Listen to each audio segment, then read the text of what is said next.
말씀인가요 하신 분도 계시겠지만, 아시는 분도 아실 거예요. 엄청 반토막입니다, 그죠? 그래서 이렇게 하고 그 다음에 뒤에 기도회로 가려고 해요. 네. 그래서 우리 초집중으로 한번 달려보겠습니다. 우리 한번 제목을 읽을 텐데요. 이 제목은 제가 뭐 여러모로 설교를 준비하는 방법이 있지만, 이 다시 신뢰라는 제목은요, 제가 아침에 기도하다가 그냥 제 마음에 탁 떨어진 주제예요. 하나님, 이번 주말에 뭐라고 말씀 전해야 될까요? 근데 다시 신뢰에 대해서 전해야 된다. 그냥 그거였어요. 다시 신뢰에 대해서 전해야 된다. 그래서 yes sir. 저는 이게 레마의 말씀이고 많은 분들이 하시는 말씀이라고 믿습니다. 그래서 함께 읽겠습니다. 시작. 다시 신뢰. 고린도후서 4장 18절 말씀입니다. 시작. 우리가 주목하는 것은 보이는 것이 아니요 보이지 않는 것이니 보이는 것은 잠깐이요 보이지 않는 것은 영원함이라. 아멘. 여러분, 물지개꾼이 있었어요. 이 물지개꾼이 두 개의 물동이를 가지고 물을 날랐는데, 하나는 온전했고 하나는 깨어진 물동이였습니다. 이제 물을 나르는데 이 지게꾼이 항상 주인의 집에 물을 실어 나르는 게 그 역할이었는데, 이 깨어진 물동이는요, 물을 주인의 집에 들어갔을 때 반밖에 담고 있지 못했어요. 다 흘리는 거예요, 길가에. 온전한 물동이는 넣으면 넣는 대로 다 실어 날랐는데, 이 깨어진 물동이가 자꾸 흘리는 거예요. 나중에 이 깨어진 물동이가 물지개꾼에게 안타까워하면서 이야기를 했습니다. 그래서 아니, 나는 언제까지 이렇게 물을 흘려야 하나요? 저 온전한 물동이는 항상 주인님의 집에 이렇게 물을 온전히 전달할 수 있는데, 저는 깨어져서 항상 물을 흘리고 다닙니다. 지게꾼에게 안타까운 말했습니다. 그래서 지게꾼이 이렇게 말했어요. 나는 너의 깨어짐 때문에 너를 선택했다는 걸 네가 알길 바래. 물동이가 말합니다. 그게 무슨 말입니까? 내 깨어짐 때문에 당신이 날 선택하는 게 무슨 말입니까? 그러자 지게꾼이 말합니다. 너의 깨어짐에 집중하기보다는 너의 깨어짐을 통해 벌어진 일들을 한번 봐라.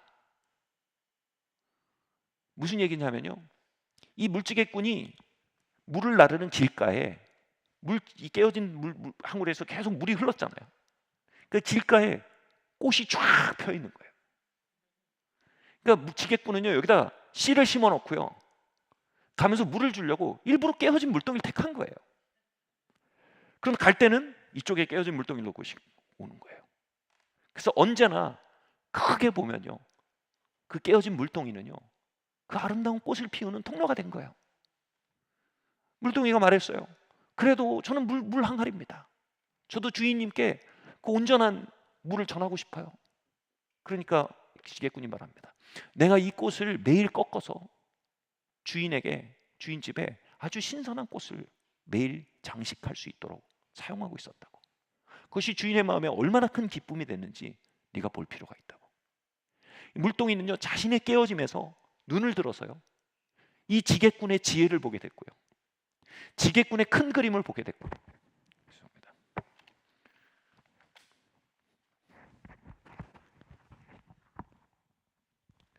그리고 눈을 들어서요, 이 모든 것을 통해 크게 기뻐한 주인의 얼굴을 보게 됐어요.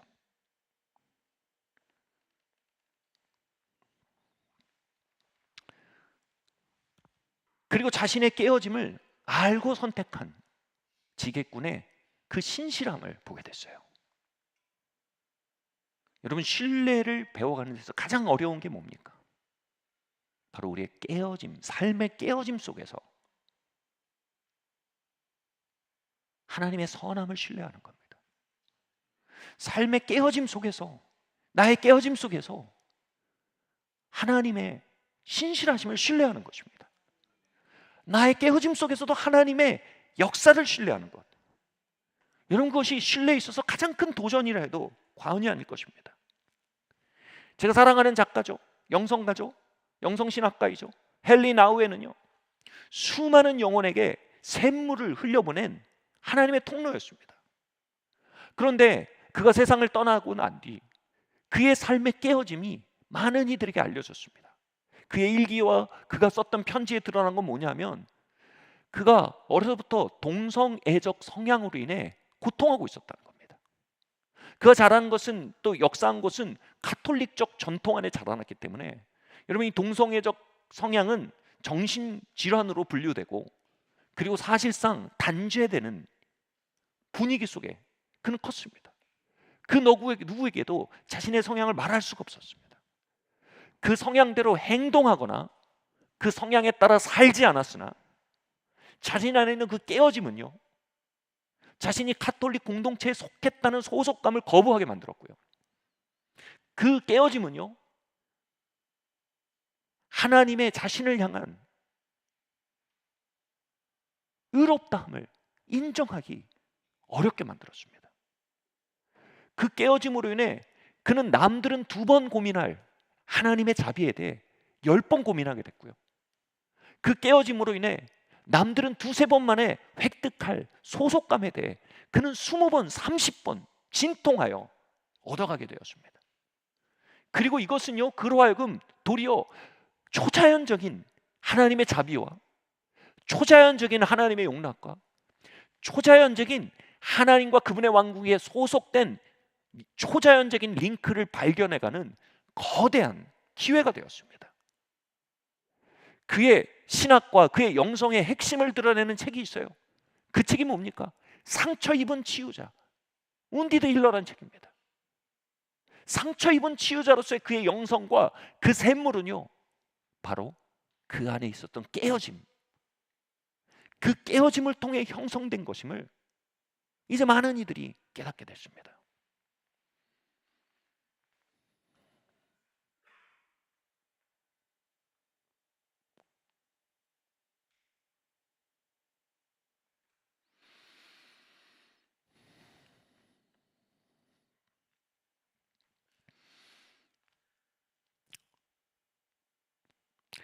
우리에게는요, 우리 존재적 깨어짐이 있습니다. 그리고 상황적인 깨어짐도 있습니다. 또 관계적인 깨어짐도 있습니다. 우리는 이 깨어짐이 싫습니다. 그러나 이 깨어짐에 사로잡히고 몰두되면요, 이 깨어짐에 압도돼 버리면요, 우리는 물지객꾼의 지혜를 보지 못하게 됩니다. 물지객꾼의 역사를 보지 못하게 됩니다.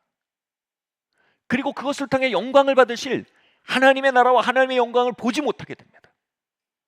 그냥 그 깨어짐에 사로잡혀, 비교의식에 사로잡혀, 자기 연민에 사로잡혀 우리의 깨어짐을 통해 이루어갈 큰 그림에 길을 걷지 못하게 되고, 그 깨어짐과 함께 삶을 허비하게 됩니다.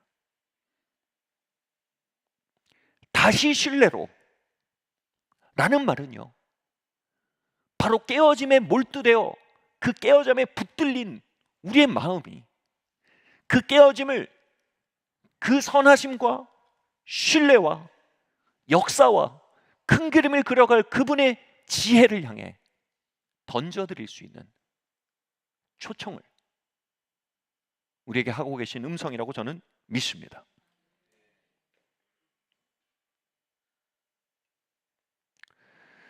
그리스도 안에 한 가족이었고 또 동생이었던 형제가 뇌종양으로 세상을 떠날 때였습니다. 세상을 떠나기엔 너무 젊은 나이였고, 그 깨어짐은 많은 사람에게 큰 고통이었습니다. 젊은 나이에 이 뇌종양으로 투병하는 상황 자체, 정말 우리의 의식을 압도하는 깨어짐입니다.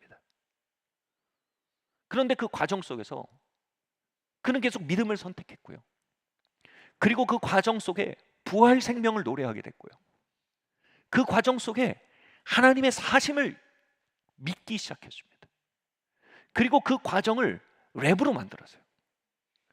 그때 교회 내 공연이 있었는데 일종의 묘한 그 복음을 우리가 이렇게 여러 가지 문화적 코드로 바꿔서 선포하는 컨테스트 같은 거였어요.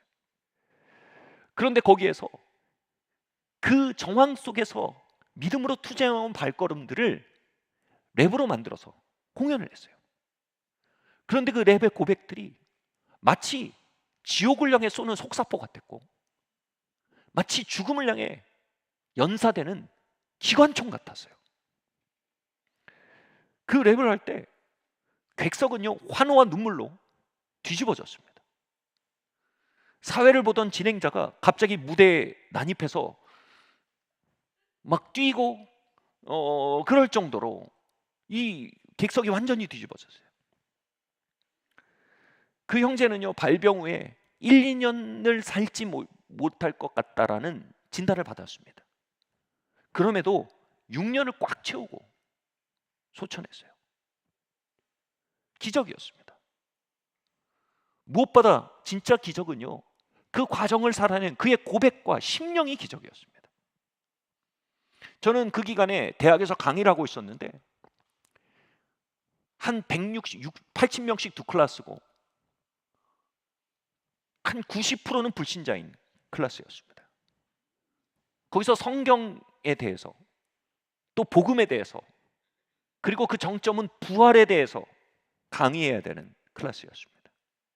저는 부활에 대해서 강의하면서 그 형제의 랩을 녹화한 동영상을 그곳에서 들었습니다. 여러분 부활이라는 것 논리적으로 과학적으로 그들은 납득하기 어려운 무엇입니다. 그런데 그 랩이 그 공연을 동영상으로 틀었을 때 그들의 마음속에 이 부활이라는 것이 어떤 과학적 논증이나 논리적 사고를 필요로 하는 어떤 것이 아니라 그냥 그것의 프레센스, 현존하는 하나님의 능력으로 보여지기 시작한 겁니다. 그리고 그 일이 지렛대가 되어서요. 그 80명씩 두 클래스였던 160명 중에 거의 90%가 불신자였던 그 클래스 중에서 거의 대부분이요. 거의 80%에 달하는 아이들이요. 학생들이 기독교 신앙을 고백하게 되었어요. 한 학기만 해요. 기적이었습니다. 저는 그 기적을 일으킨 중요한 지렛대가 그 형제의 공연이었다고 저는 생각합니다. 그 형제의 장례식에서 저는 그 이야기를 가족들에게 전했습니다.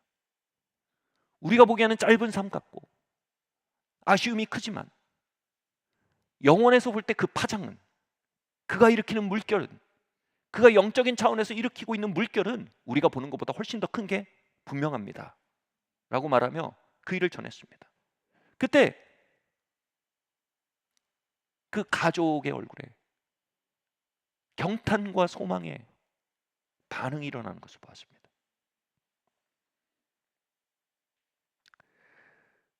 깨어진 물동이를 통해 길가에 어떤 일이 벌어지고 있는지 우린 잘 보지 못합니다.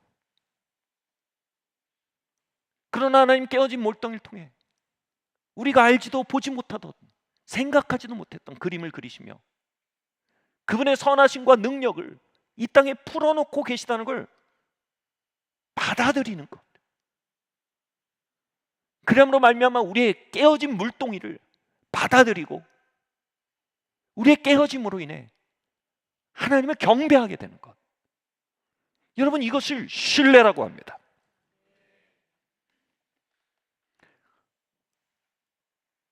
저도 깨어짐이 있습니다. 여러분도 깨어짐이 있습니다.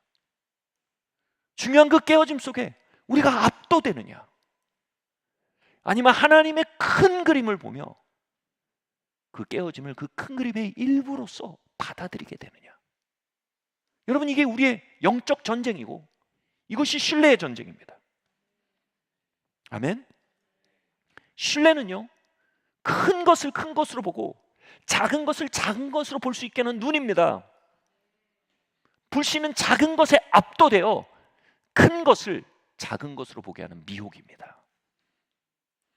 우리의 깨어짐은 하나님의 선하심과 지혜와 신실하심 앞에 작은 것입니다. 하나님 그 작은 것을 통해 하나님의 큰 그림을 그려가고 계십니다. 아멘. 그러나 우리가 우리의 깨어짐에 주목하고 그분의 선하심과 그분의 사심과 그분의 지혜와 그분의 능력과 그분의 주관하심을 곁눈질로 보고 있다면 우린 길을 잃게 될 겁니다. 우린 우리의 깨어짐으로 인해 쓴마음이 가득할 것입니다.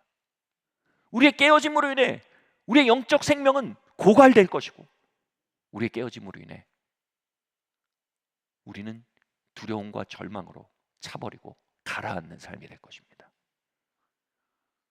여러분 돌파는 이것입니다. 우리의 깨어진 물동이가 수리되는 것, 우리는 이걸 돌파라고 말합니다. 그러나 진짜 돌파는 여기에 있습니다. 우리의 깨어진 물동이를 곁눈질로 보게 되는 것, 그분의 선하심을 주목하여 보게 되는 것. 아멘. 그분의 사심과 그분의 지혜를 주목하여 보며 우리의 깨어짐을 곁눈질로 보게 될 때, 역설적으로 우리는 우리의 깨어짐이 무엇을 향해 가는지 그 길을 보게 됩니다. 역설적으로 그 깨어짐을 통해 일하시는 하나님의 임재를 보게 됩니다. 역설적으로 그 깨어짐을 통해 하나님의 아름다운 이름을 써가시는 그분의 신실하심을 보게 됩니다. 아멘. 우리 함께 빌립보서 말씀 함께 읽겠습니다. 시작. 형제들아, 내가 당한 일이 도리어 복음 전파의 진전이 된 줄을 너희가 알기를 원하노라. 이러므로 나의 매임이 그리스도 안에서 모든 시대 안과 그 밖의 모든 사람에게 나타났으니 형제 중 다수가 나의 매임으로 말미암아 주 안에서 신뢰함으로 겁없이 하나님의 말씀을 더욱 담대히 전하게 되었느니라. 코로나 때 우리가 예배하고 신앙을 고백하고 하나님께 나아간다는 이유로 사회적으로 억울한 대우를 받았던 시간들이 있습니다. 여러분, 그때 정말 쓴마음이 막 생기기 쉬웠어요. 정말 불평이 일어나기 쉬웠습니다. 그런데 바울은요, 복음을 전하다가 감옥에 갇혔습니다. 사기치다 간 게 아니고요, 도둑질하다가 살인하다 간 게 아니고요, 복음을 전하다 감옥에 갇혔습니다. 여러분, 제가 받았던 쓴마음의 유혹보다 바울이 받았을 쓴마음의 유혹이 곱하기 몇이었을까요? 상상이 되십니까? 그런데 바울이 감옥에 갇힌 그 깨어진 상황으로 인해 증진되고 있는 일을 오히려 고백하고 있습니다. 정말 그 고백이 황당해요. 내가 감옥에 갇혀 있으니까 나를 질투하던 사람들이 열심히 사역을 해서 나를 추월한다는 즐거움 때문에 더 열심히 복음을 전하니 나는 이 일로 인해 오히려 기뻐한다. 미친 사람 같지 않아요? 무슨 말인지 아시겠어요? 그리고 내가 여기에 갇혀 있으므로 이 감옥 안에 복음이 또 전파되고 돼서 이 깨어진 상황을 통해 하나님의 역사를 위해 내가 기뻐한다. 정신이 나간 것 같아요. 그리고 더 나아가서 나의 깨어짐으로 인해 아파하며 동병선련의 마음으로 복음을 또 열심히 전하는 사람이 있으니 이로 인해 내가 기뻐한다. 지금 자신의 깨어짐을 통해 이루어져가는 그 큰 그림을 보며 기뻐하고 있는 겁니다.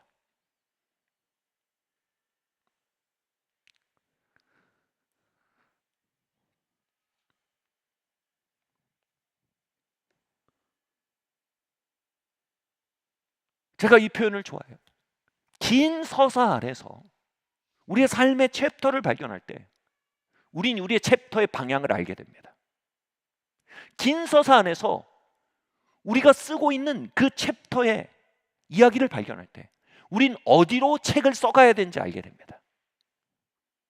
이것처럼 바울은 하나님의 긴 서사 안에서 자신의 깨어진 현실을 발견했습니다. 그러자 그는 기쁨과 소망과 능력으로 차오르게 된 것입니다. 고린도서 12장 9절 함께 읽겠습니다. 시작. 나에게 이르시기를 내 은혜가 내게 족하도다. 이는 내 능력이 약한 데서 온전하여 짐이라 하신지라. 그러므로 도리어 크게 기뻐함으로 나의 여러 약한 것들에 대하여 자랑하리니 이는 그리스도의 능력이 내게 머물게 하려 함이라. 아멘.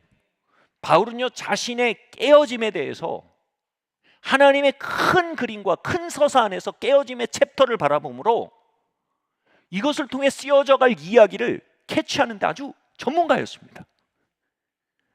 그리고 자신의 깨어짐이 길가에 꽃을 피우게 하며 주인을 웃게 하며 하나님의 역사를 이 땅에 풀어놓는 중요한 하나님의 능력의 파워 스테이션임을 발견하는 곳까지 나아가게 됩니다.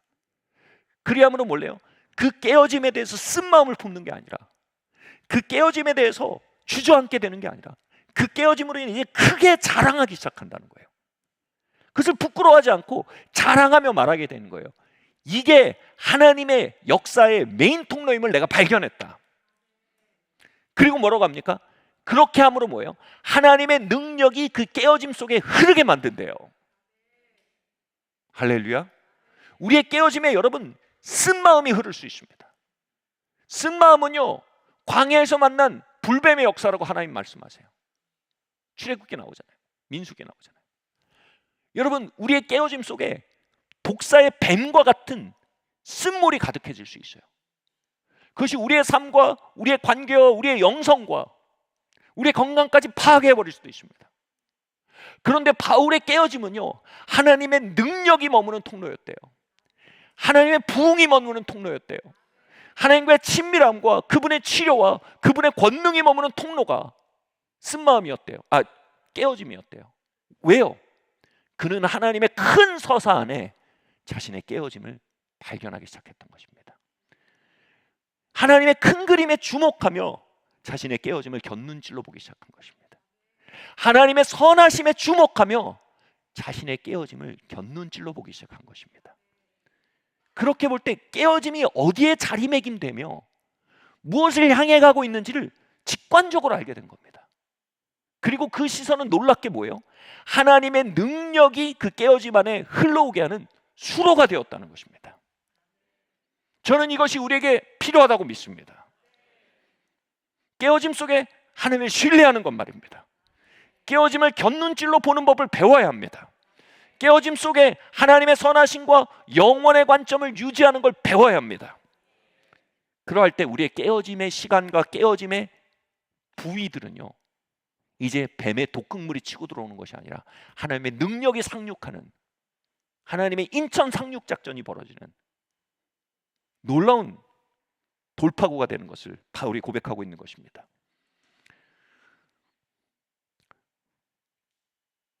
아내와 저는요, 굉장히 다릅니다. 별로 오래되지 않았을 때, 오래 한 몇 주 됐나요? 한 며칠 됐는지 모르겠어요. 아내랑 저랑 싸웠어요. 애들이랑 밥을 먹다가. 근데 아이들이 아내와 제가 싸우는 걸 보면 이게 보다가 방으로 들어갔어요. 막 싸우다가 그러다가 이제 이렇게 해서 이제 잘 어떻게 마무리가 됐어요. 그래서 나중에 아이들을 불러서 제가 그랬어요. 얘들아, 애들은 싸우면서 크는 거다. 나도 다 큰 사람이 아니고 엄마도 다 큰 사람이 아니다. 이게 우리의 성장통이니 그리 알거라. 애들이 이제 이미 도가 텄어요 이미. 그래서 아빠 아무렇지도 않아. 그래서 그러는 거예요. 이 말을 딱 하는 거예요. 아빠랑 엄마는 너무 달라. 20년을 관찰한 결과 두 사람이 너무 다르다는 거예요. 제가 일례로 하는 말이 뭐냐면, 저희 가족은 산을 좋아해서 산에 올라가는데 그때 저희 부모님이 꼭 옆에를 보면서 산 입구에 계곡이 있잖아요. 그 계곡에서 고기 구워 먹는 사람들을 보면 저희 부모님 그랬어요. 얘들아, 산은 저렇게 하는 게 아니야. 정상까지 올라와야 돼. 저렇게 입구에서 고기 구워 먹고 놀다 가는 거 아니야. 저희는 그런 분위기였거든요. 근데 제 아내는 거기서 고기를 구워 먹으면서 올라가는 사람들을 보면서 왜 인생을 저렇게 살까? 그랬다는 거예요. 둘이 결혼을 했어요. 아내는 계곡에서 엔조이 하려고 하고 저는 산을 오르려고 하는 거예요. 그리고 그 사이에 아이들이 껴있는 거죠. 정말 너무 달라요. 그 결혼하고 그 다름은요, 저희의 깨어짐이 됐어요. 요즘 말로 그러잖아요. 요즘 많이 하는 말이잖아요. 우리 결혼은 복권 같다. 절대 안 맞는다. 그러면서 하나도 안 맞는다. 너무 안 맞는 거예요.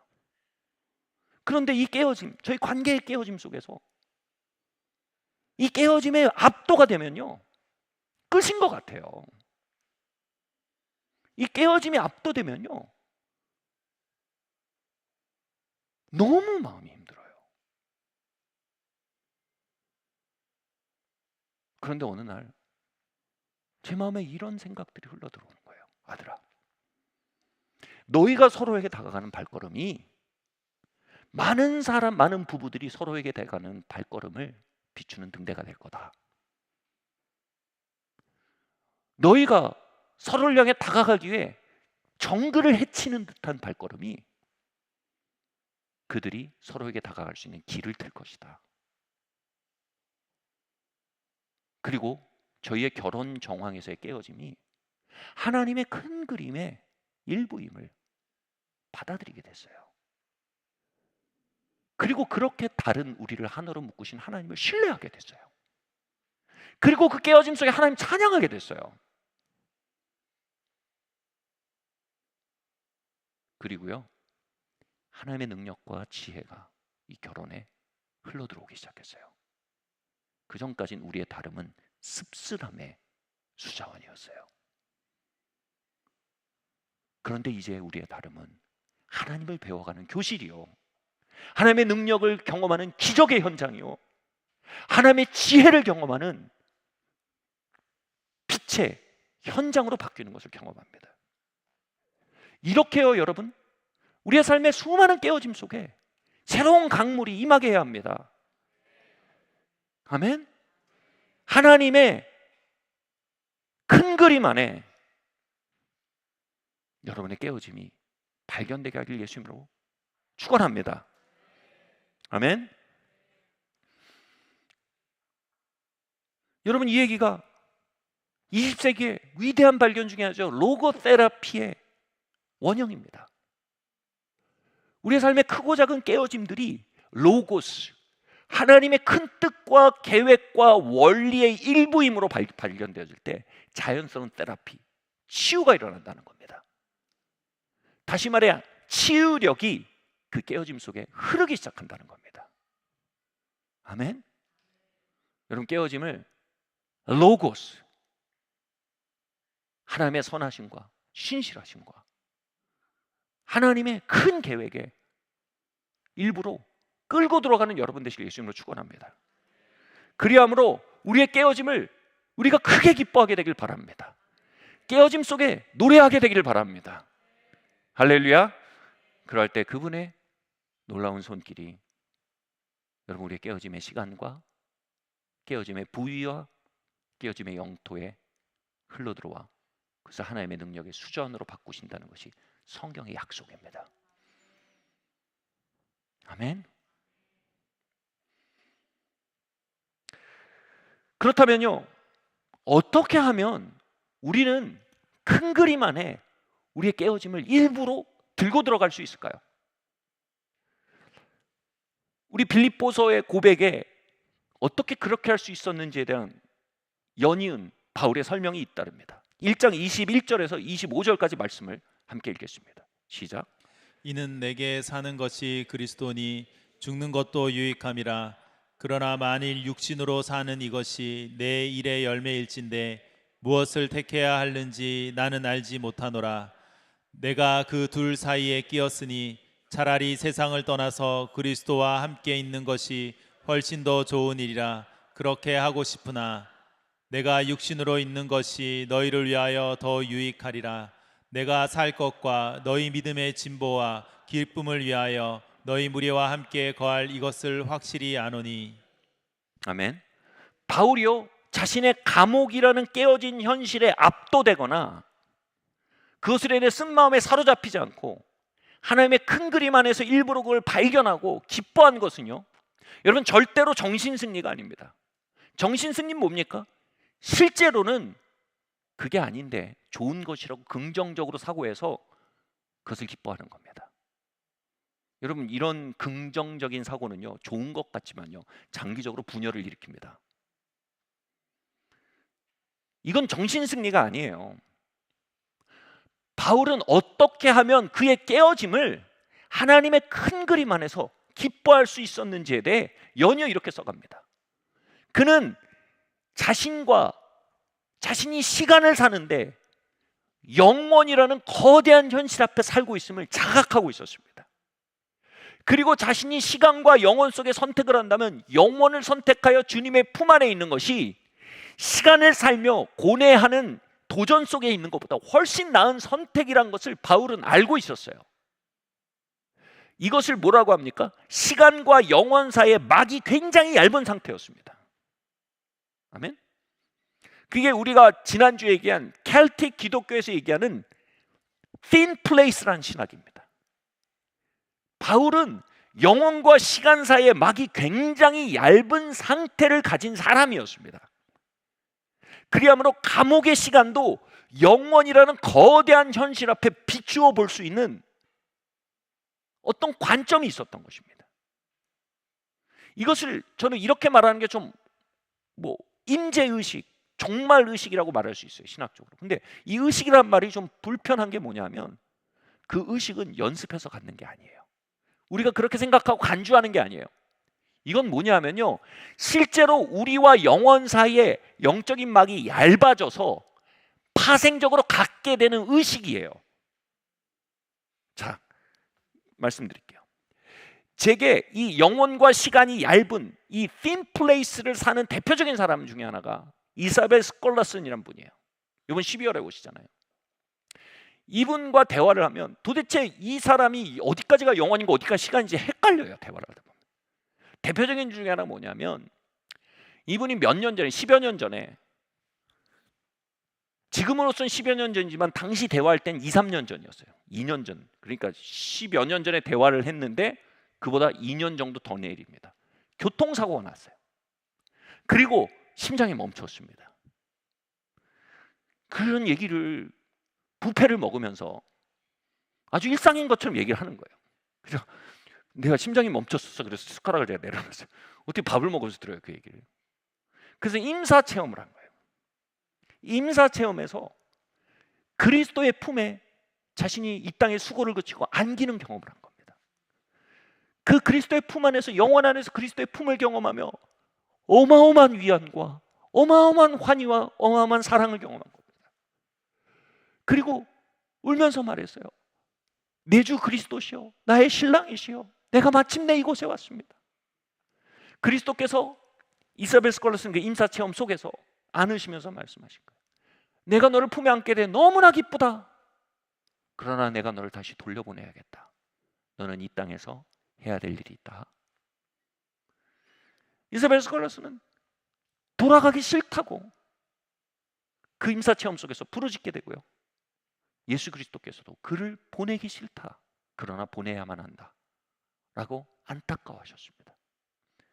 그리고 그 눈물 어린 석별의 장면 뒤에 그는 심장박동이 돌아 현실에서 깨어나게 됩니다. 그에게서는 그것이 너무나 선명한 현실입니다. 영원이라는 실제는요, thin place, 매우 얇은 막을 통해 넘겨다보지는 어떤 현실이었어요. 그 뒤로 제가 1년 반에 한 번씩 그분이 오시잖아요. 만나면 어떻게 지냈어? 어떻게 지내셨어요? 라고 물으면 그냥 많은 도전이 있었지. 그런데 주님의 선하심은 언제나 더 컸어. 이런 식으로 이렇게 뭉뚱그려 얘기하시는데 그 강론을 들으면 입이 떡 벌어져요. 많은 일이 있었지 중에 하나가 뭐냐면 그분이 20년 동안 목회한 교회의 부목사님이 그분이 외국 사역을 많이 다니까 외국 사역을 간 동안 배신을 한 거예요. 그래서 그 교회를 이제 자기 쪽으로 돌이켜버린 거예요. 배신을 경험한 거예요. 축출된 거예요, 이분이. 그런데 주님이 더 선하셨어. 뭐 이런 얘기인 거예요. 그 중에 자신이 키워온 딸이 갑자기 그렇게 교회가 돌아섰는데 독립선언을 한 거예요. 그 집을 떠났대요. 집을 떠났는데 자신이 키우던 15년 동안 키우던 개가 죽었대요. 그런데 주님은 더 선하셨어. 근데 그 말을 하는데 진짜 얼굴이 빛나요. 정신승리가 아니란 말이에요. 제가 거기서 느끼는 소망이 얼마나 큰 줄 아세요? 제가 거기서 주님은 선하셔서 그 교회를 마침내 돌이키셨어. 그거보다요, 그거보다 선하셔서 죽은 개를 살리셨어. 그거보다요, 주님은 진짜 선하셔서 우리 딸을 다시 우리 집에 들어오게 하셨어. 이 말보다요, 주님은 이 모든 일 속에 선하셔서 이 모든 일을 하나님의 선을 위해 빚어가셨어. 여기서 가지는 말의 소망은요, 얼마나 막대한지 설명할 수가 없을 것 같아요. 아멘. 여러분 진짜 기적의 시작은요, 깨어진 항아리가 술이 되는 게 아닐 수도 있습니다. 하나님 그 일을 하십니다. 그러나 우리의 눈을 고치십니다. 그건 더 보편적인 기적입니다. 작은 것을 큰 것으로 보며, 큰 것을 작은 것으로 보며, 시간을 영원처럼 보며 영원을 찰나처럼 보는 우리의 시각을 고치시는 것. 아멘. 우리의 마음에 신뢰를 가르치시는 것입니다. 신뢰를 잉태하게 하시고 신뢰가 자라게 하시는 것입니다.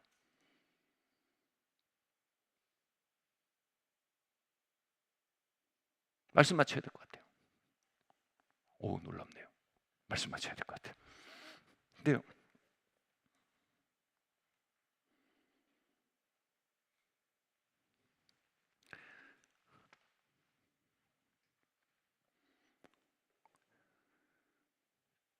성경 곳곳에는요, 끌어올려짐이라는 컨셉이 존재합니다. 영어로 caught up이라는 컨셉입니다.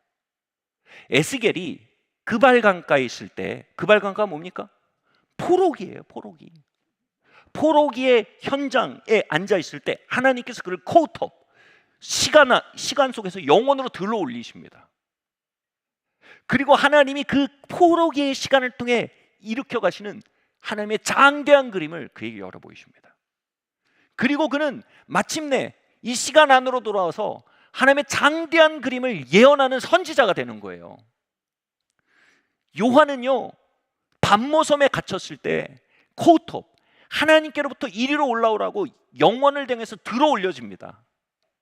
그리고 그 들어 올려짐의 시간 속에서 그는 이 로마의 압제되는 깨어짐이란 상황을 통해 하나님이 어떤 일을 하고 계신지 소망 가운데 보게 되며 하나님의 선하심과 지혜를 찬양하는 예외의 대서사시인 요한계시록을 쓰게 됩니다. 아멘. 사도 바울은요, 자신의 육체 가시라고 표현하는 많은 신학자들의 표현이 있어요. 실제 질병이었다고 말하기도 하고요. 그리고 그가 가졌던 어떤 중독증이었다고 말하는 사람도 있습니다. 그리고 그가 가졌던 그의 적들로 인해서 그를 죽이려고 쫓아다녔던 일종의 정적들에 의해서 그가 받고 있는 핍박이라고 얘기하기도 했습니다. 그것이 무엇인가 하는데 그 깨어짐의 시간을 통해 그는 코웃업, 들어올려짐을 경험하게 되고 세 번째 하늘에서 이로 말로 하고도 사람의 말로 할 수 없는 것들을 보고 듣게 되었다고 말합니다. 저는 이 들어올려짐에 대해서 대단히 초자연적이고 신령한 것으로 생각하게 되는 경향이 제 안에 있었어요.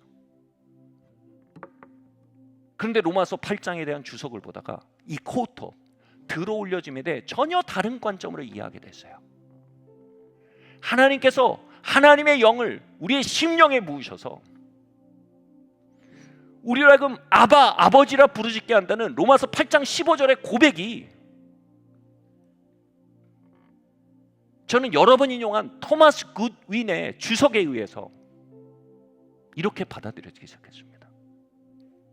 토마스 굿윈은요, 이 본문을 이렇게 주석하면서 우리 아버지신 하나님과 자녀된 그분의 교회 성도들이 함께 주님과 동행하는데 어느 순간 하나님 아버지의 마음에 자녀를 향한 끓어오르는 뜨거운 마음을 경험합니다. 그리고 그 아이를 들어 올립니다. 코웃업, 들어 올립니다. 그리고 끌어안고 말합니다.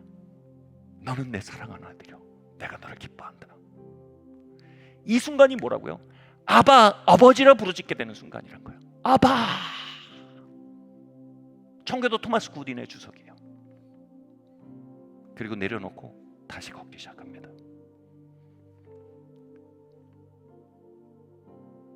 여러분, 이건 초자연적이고 신령한 일이 아니라 대단히 관계적인 일이라는 거예요. 반모섬에 있는 요한을 하나님의 마음이 애끓는 마음으로 그를 들어올려 끌어안으신 거예요. 이는 내 사랑하는 아들이요, 내 기뻐하는 자다. 그는 하나님의 품 안에서 말로 할 수 없는 것들을 보고 듣겠다는 건 뭐예요? 어마어마한 조명과 지혜가 부어진 겁니다. 하나님의 큰 그림 안에 반모섬을 이해하게 되고 하나님의 큰 그림 안에 깨어짐을 받아들이게 되고 이 모든 것들이 하나님의 큰 선하심과 지혜 안으로 정렬되어 있는 거대한 이야기의 한 챕터로 발견된 거예요. 에스겔을 하나님이 끌어안으신 거예요. 코웃업, 품으신 거예요. 바울을 그 수많은 깨어짐의 속에서 들어올려 끌어안으신 거예요. 그리고 바울이 내 은혜가 내게 족합니다. 이는 내 약한 데서 주님의 능력이 온전하여지기 때문입니다.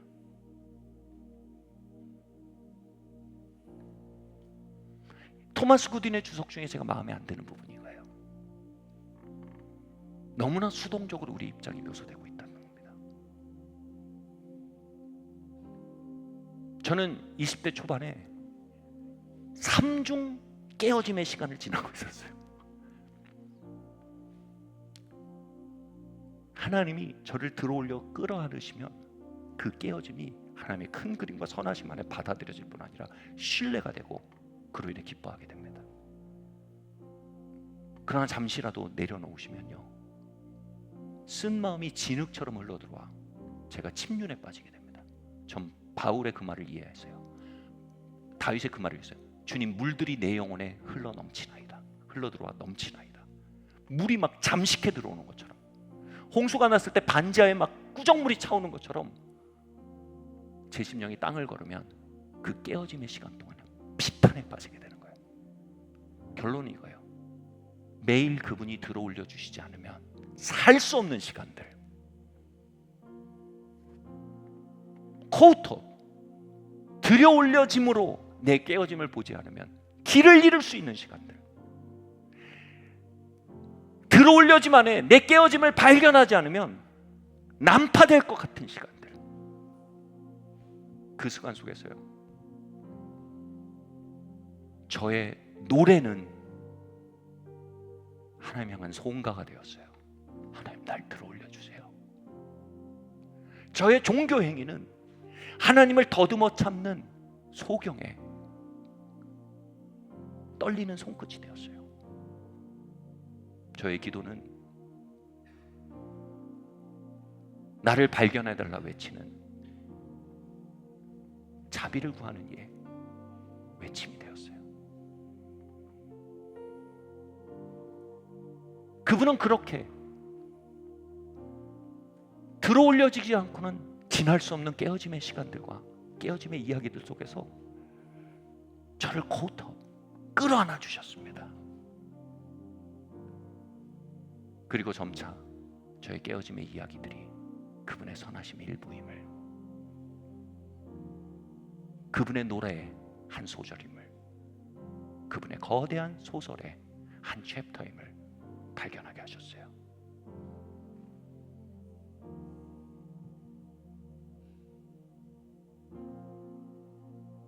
들어올려지지 않고 지날 수 없는 시간들, 들어올리지 않고 소화할 수 없는 우리의 삶의 이야기들, 우린 점차 그 이야기들과 그 시간들에 대해 말하게 돼요. 하나님, 내가 이것을 기뻐합니다. 이것으로 인해 내가 하나님의 능력을 배웠습니다.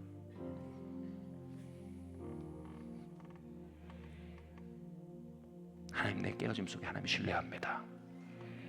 나는 하나님을, 영원을 내 삶을 thin place로 만들어갈 부름을 받고 있습니다.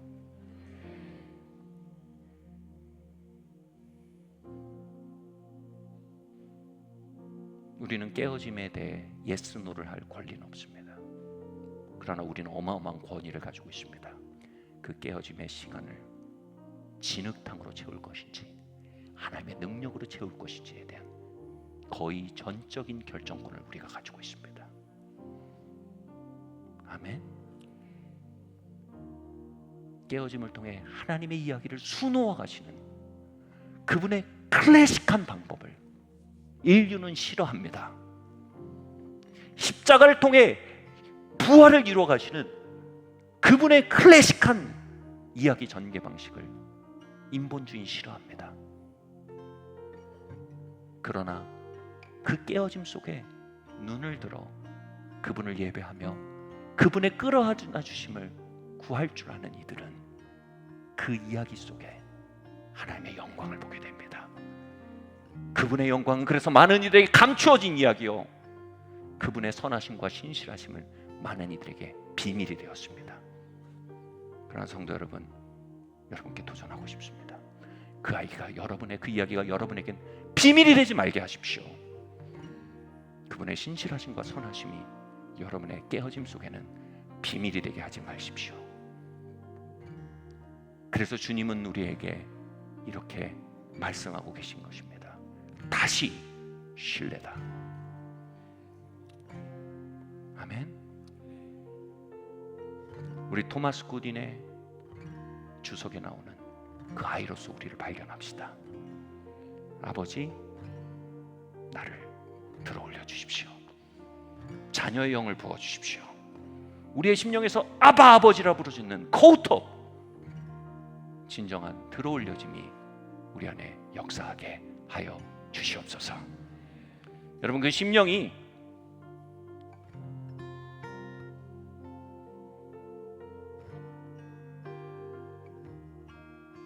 길가에 꽃을 피우신 그분의 손을 발견하게 할 것이며,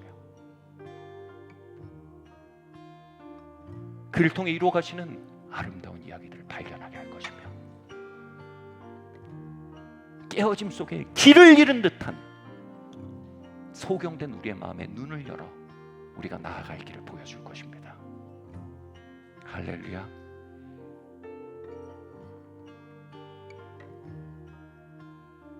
그리스도의 깨어짐의 시간을 통해 인류를 구원하신 하나님, 그리스도의 깨어짐의 시간을 통해 부활의 영광을 통해 그분을 하나님의 상속자로 이 시대에 드러내신 하나님,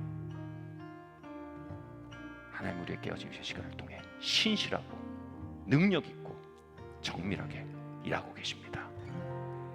아멘. 우리가 일어나서 찬양할 때요, 한번 그 깨어짐의 부분들을 가지고 하나님 앞에 예배합시다. 우리 자세 일어납시다. 주께